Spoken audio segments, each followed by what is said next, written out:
Hello and welcome back to Granted Gardens. It is the week of Halloween and we've been busy trying to process some of our dried herbs, and we've been cutting from the herb beds still and hanging them to dry.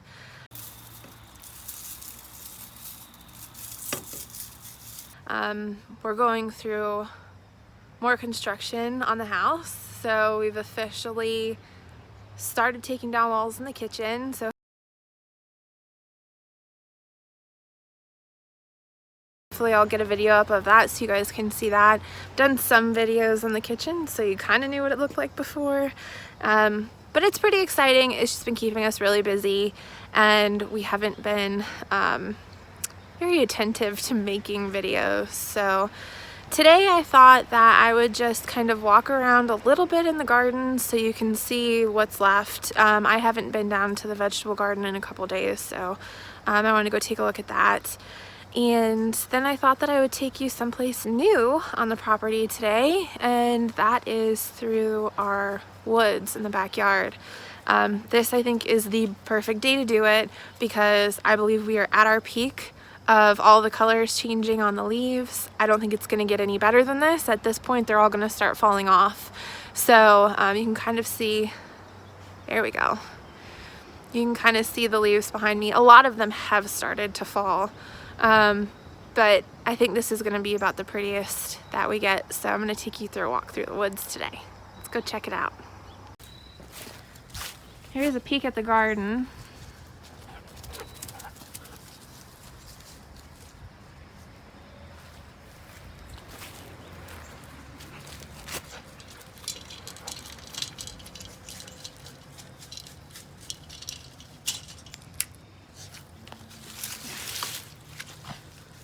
First and foremost, my arch. So for those of you that were following me since the get-go, the arch was one of the things I was the most looking forward to this year. Obviously, I had never done an arch before, and I went to the store and realized how expensive things like cattle panels or hog panels are, and so I kind of went the cheap end of that. I think I got this, I believe it's just chicken wire, for $25 maybe, and I think it's about 12 feet, give or take. It's been a while since I bought it. And it worked out really well in theory once we put the arch up and connected it to the T-posts. But once things started to grow over top of the arch, it started to weigh down a bit. Then at the beginning of the year, when we had peas growing up this side, when I'd pick the peas, it would pull down on that arch a little bit, and it just ended up kind of drooping. We were able to fix that by putting a piece of wood underneath to kind of lift it again.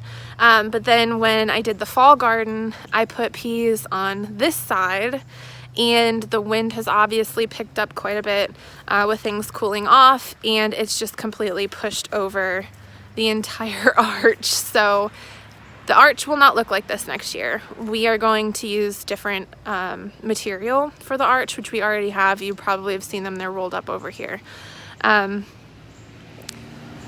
are going to do a whole video kind of going through the do's and don'ts of what we've learned and what we want to do next. And that's going to be separate, so I won't go too far into detail on this, but I just wanted you guys to know. Yeah, I'm aware, but it's okay. It's the end of the season.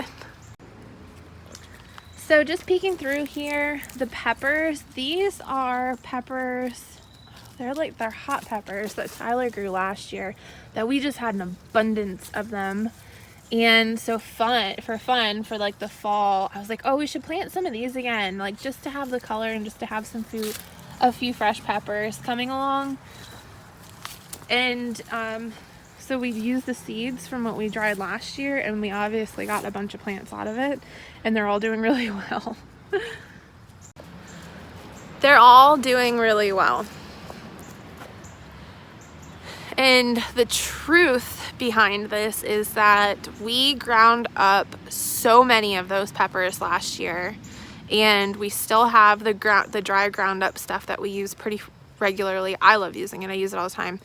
And we also have an entire strand of the hung peppers, like the whole pieces that I strung to hang and dry in the kitchen as well.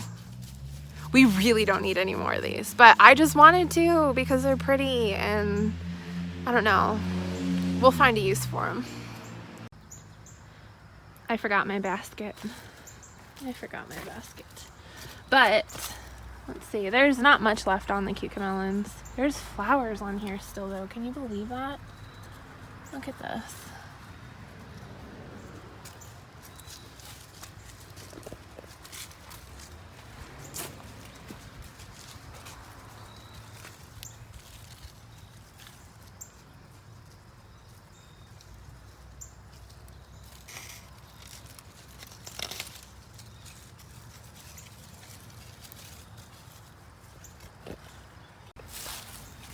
So I keep this little guy hanging out here.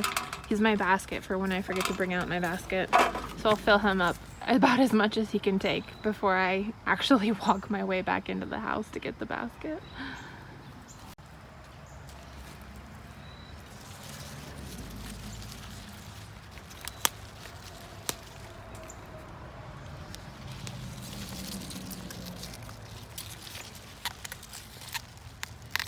Can sometimes be hard to do one-handed. Nice peppers.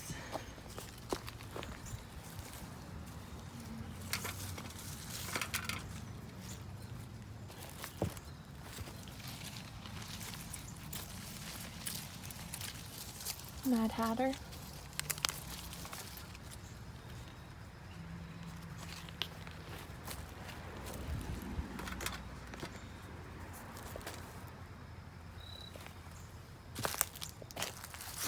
Last tomato. Aw. He's starting to split a little. Still pretty though.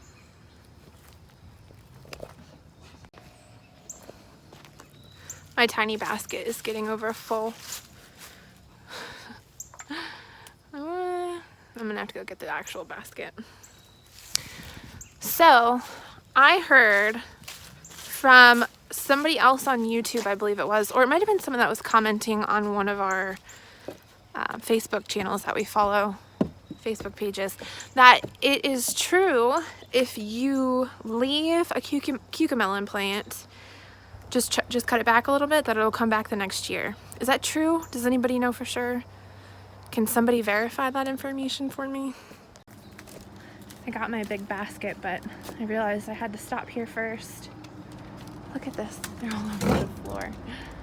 Can you believe it? Look at the colors.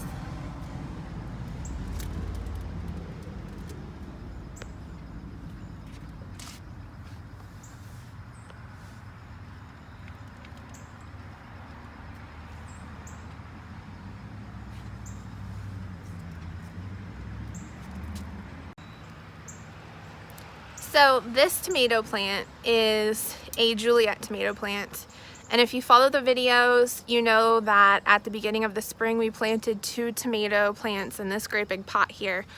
One was a Roma tomato and the other one was a Juliet. So this was notoriously Romeo and Juliet in this great big pot. Well, they both got huge. They both provided a ton of tomatoes. We were picking from this every day, it felt like, throughout the entire summer.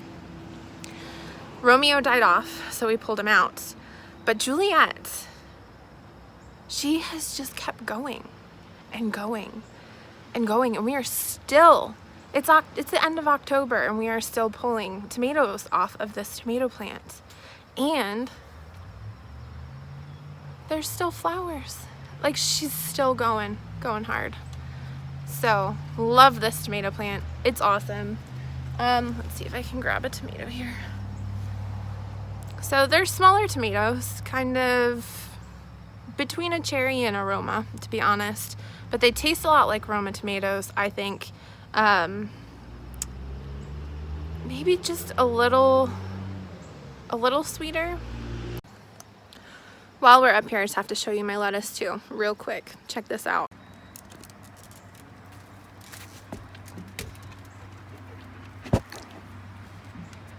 I'm gonna need to pick from these guys today.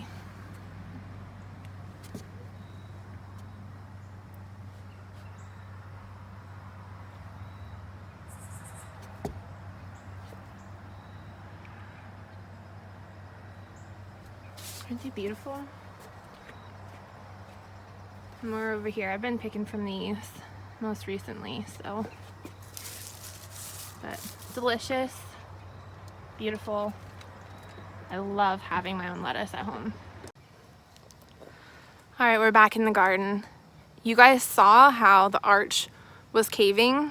Now you're gonna see why.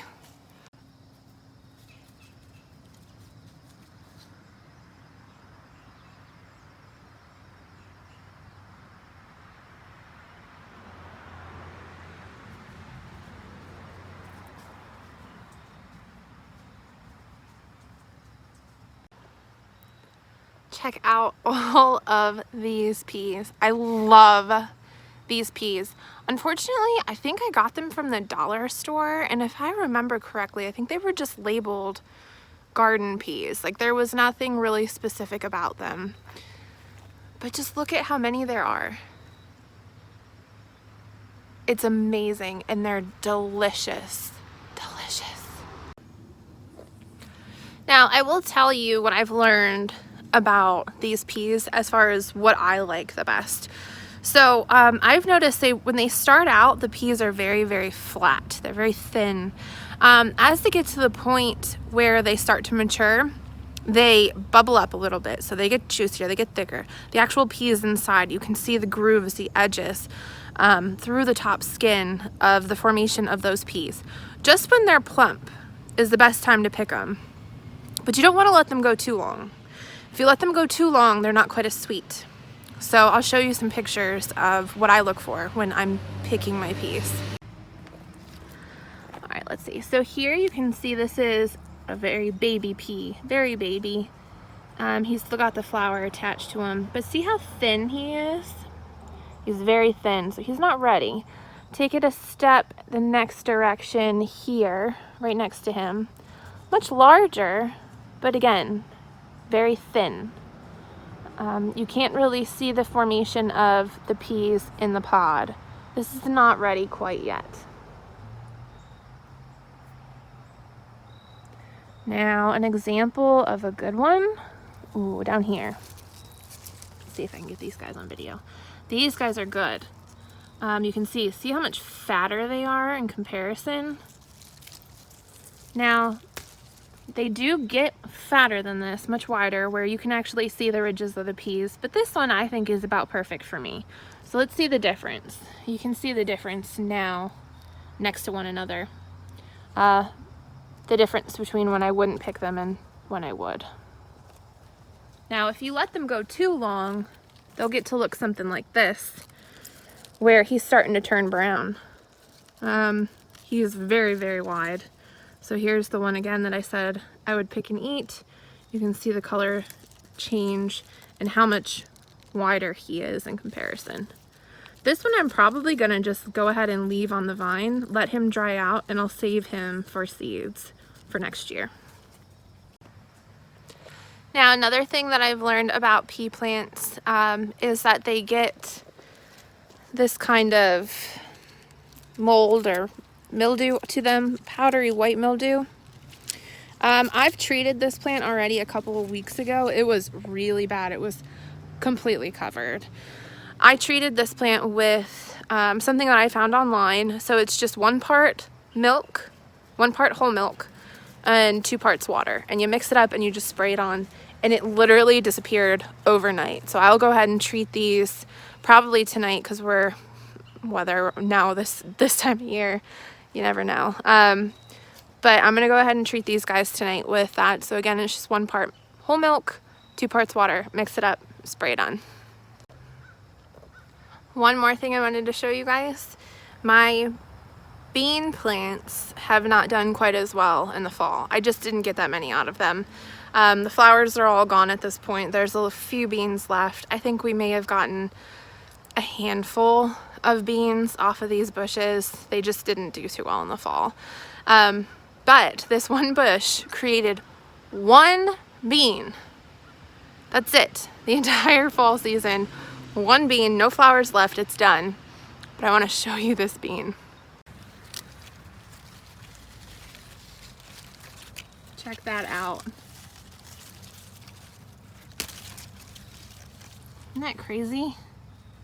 He's huge. So this one I'm going to save the actual seeds and save these for next year.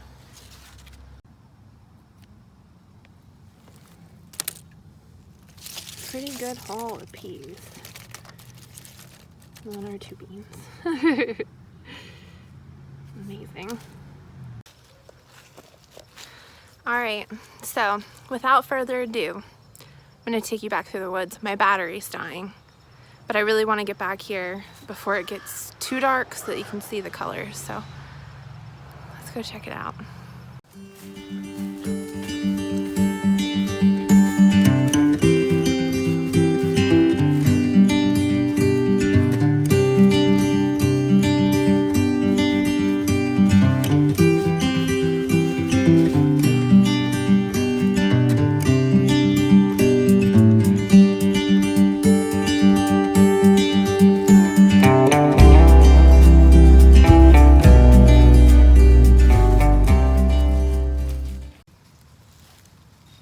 Alrighty, so I'm going to stop here for a second. This first section that you saw as we walked in the entrance and turned to the right, this was all overgrown. And Tyler had the idea of clearing this out, and it's still a work in progress. There's still a lot to be cleared out, but he's taken out so much stuff. I think that our next idea is to use this as an area to set up our compost bin. So he's put a ton of work into this, clearing this all out. Now that all the weeds and stuff are starting to die back, maybe I can come back here and help him a little bit. But it's pretty cool that we're gonna have this space to use coming up here shortly.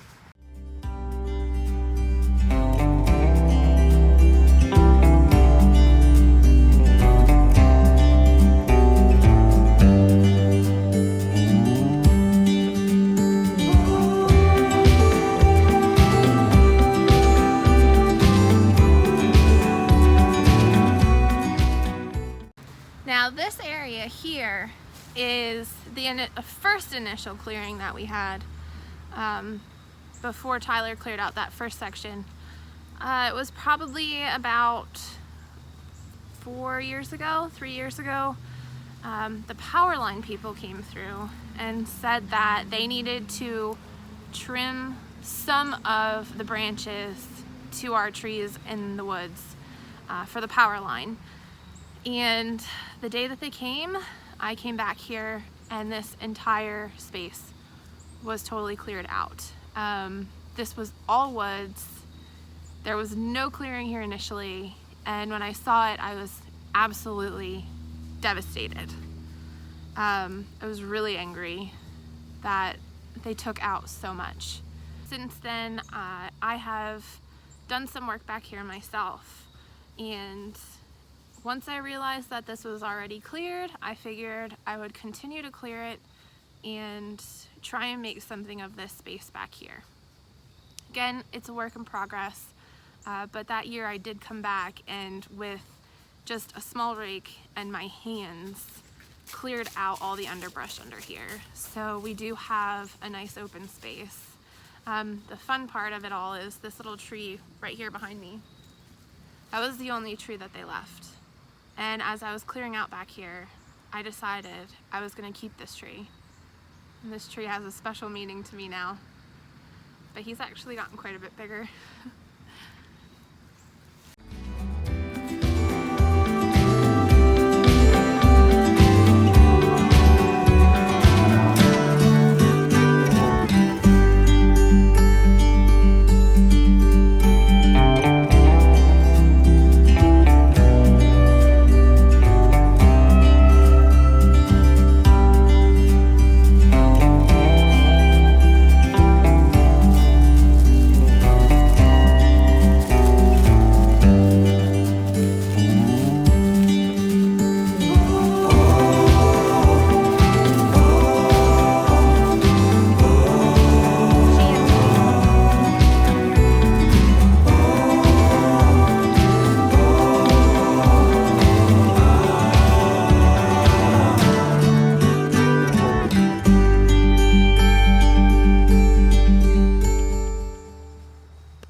my most favorite things about having this much space in woods behind my house is it's a constant place to be able to come and find random treasures. I love walking back here, especially at this point in the year when the poison ivy isn't quite as rampant, and just looking for all the things that are back here. And every once in a while I come across some strange things,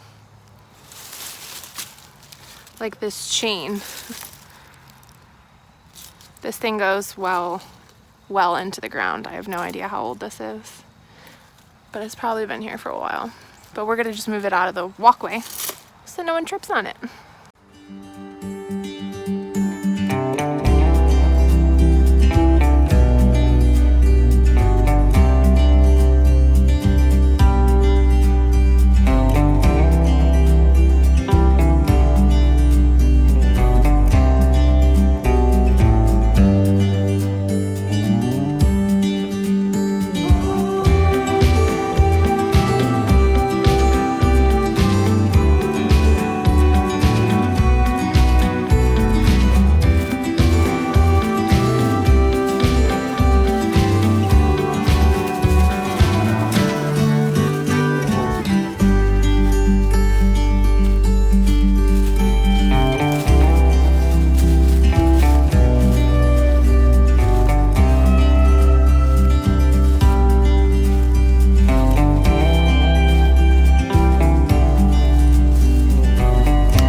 So what's really cool about being back here too is that we have all kinds of wildlife, which is why I have to keep a close eye on the dogs.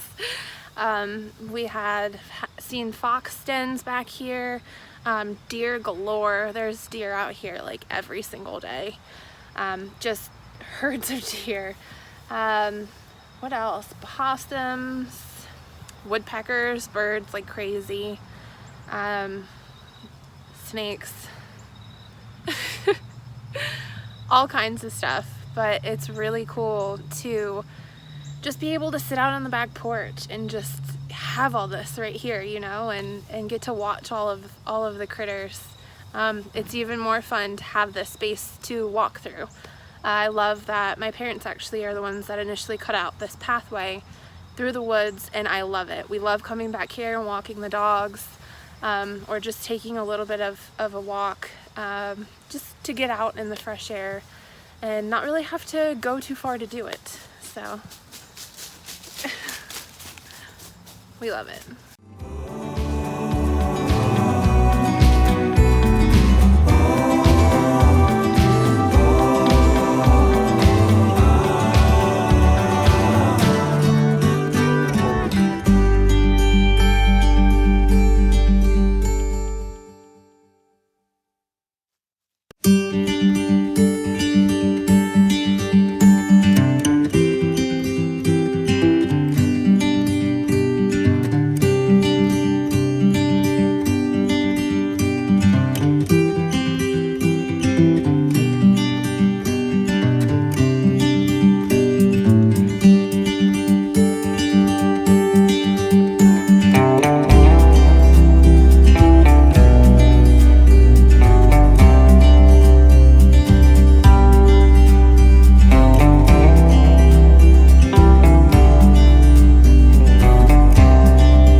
Well, that's all I've got for today. So thank you guys so much for hanging out. I'm glad that I got to show you around the woods a little bit before all the beautiful colors and the leaves fall. But thank you guys so much for watching, and I look forward to sharing more with you soon.